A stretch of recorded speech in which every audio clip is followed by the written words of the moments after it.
Alma y espíritu. Por Maro. Maestro Eckhart nació en 1260, aproximadamente, en Turingia, Alemania.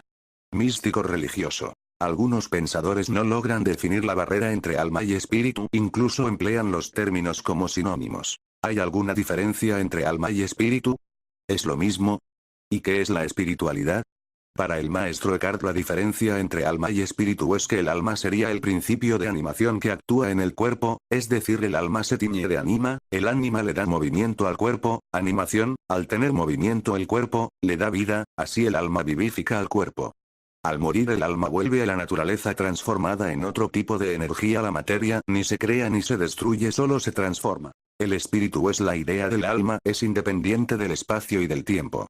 Eckhart explica. Nuestro Señor llamaba alma a su espíritu creado, por cuanto le daba vida al cuerpo y estaba unida con los sentidos y la facultad intelectual. Así el espíritu es la facultad intelectual. El espíritu es la idea que trasciende, que deja huella. Es curioso que varios siglos después que Max Scheler, otro pensador alemán, también tiene semejanza con las ideas del maestro Eckhart. Pensemos en una persona que está inerte en terapia intensiva, solo es un vegetal, dicen. Prisionero de las máquinas, su alma vive artificialmente. Su conciencia está dormida o está en un nivel de sopor tal que no da signos de inteligencia. Podría permanecer varios años en ese estado y no despertar jamás. Su espíritu estaría, por así decirlo, muerto. Es necesario entonces la permanencia del cuerpo en vigilia para que el espíritu surja. Pero aún así millones de seres parecen muertos, muertos en vida, aunque su cuerpo tenga ánima, su espíritu está dormido, no está muerto, está dormido y quizá logre despertar o quizá no. ¿En qué consistiría este despertar? No hay fórmulas ni recetas mágicas para que los individuos se den cuenta de que hay algo más en la vida. Para el maestro Eckhart, el alma es primero, ya que le da vida al cuerpo, y en cuanto al espíritu, sobre él giran los pensamientos, buscando un punto de unión entre Dios y el alma humana. Así el alma y el espíritu son una simbiosis que podrían elevar la conciencia en búsqueda de sí mismo, y por ende de Dios, el gran arquitecto del universo. Durante su vida el maestro Eckhart fue cuestionado del por qué daba mensajes a gente iletrada, del por qué dejó el latín y escribía en lenguaje popular. Dirán también que estas enseñanzas no se deberían decir ni escribir para la gente iletrada. A eso digo. Si no se debe enseñar a la gente iletrada, nunca nadie llegará a letrado y en consecuencia nadie sabrá enseñar o escribir. Porque se enseña a los iletrados para que de iletrados se conviertan en letrados. Si no hubiera cosas nuevas, nada llegaría a ser viejo. Eckhart. Es la retórica de los que dicen no les des perlas a los puercos, y esto significa que si le das perlas a los puercos lo único que harán será tragárselas literalmente. Pero como dice Eckhart, quizá haya un puerco que no se las trague y las conserve. Así el conocimiento puede surgir aún de la gente más primitiva.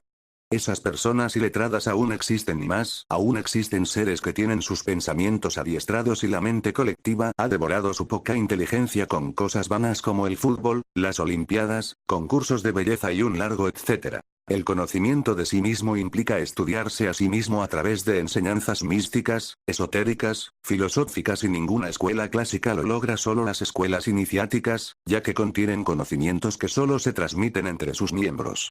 Este conocimiento debe ser evolutivo, debe transmitirse en etapas.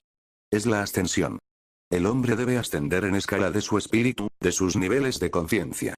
Una conciencia inexplorada a la que el alma debe aspirar para fusionarse con el espíritu y llegar a ser la comunión con Dios. Los paganos, los ateos, los hechiceros, las falsas religiones, los embaucadores de la mente deben estudiarse seriamente, someterse a escuelas serias filosóficas como lo indica Ouspensky, para encontrar el camino del mago.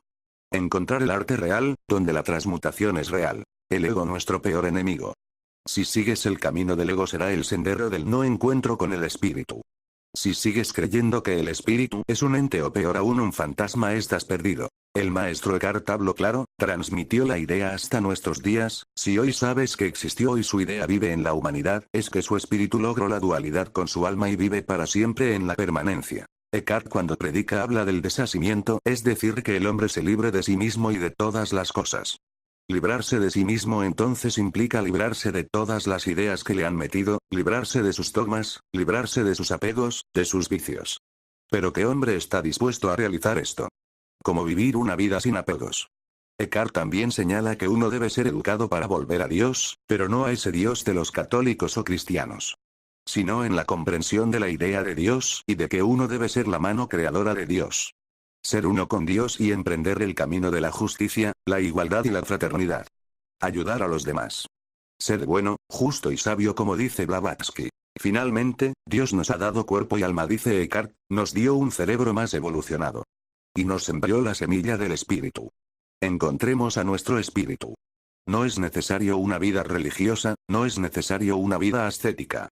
No es necesario el camino del monje, no es necesario el camino de los yogis, ni el de los mártires, no es necesario ser el hombre más bueno del mundo.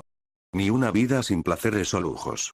Simplemente es necesario darte cuenta y emprender el camino hacia la espiritualidad. Y este camino incluso está vedado a gente que se jacta de tener maestrías o doctorado o grados filosóficos.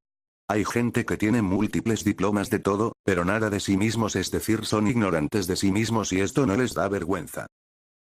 Alma y espíritu.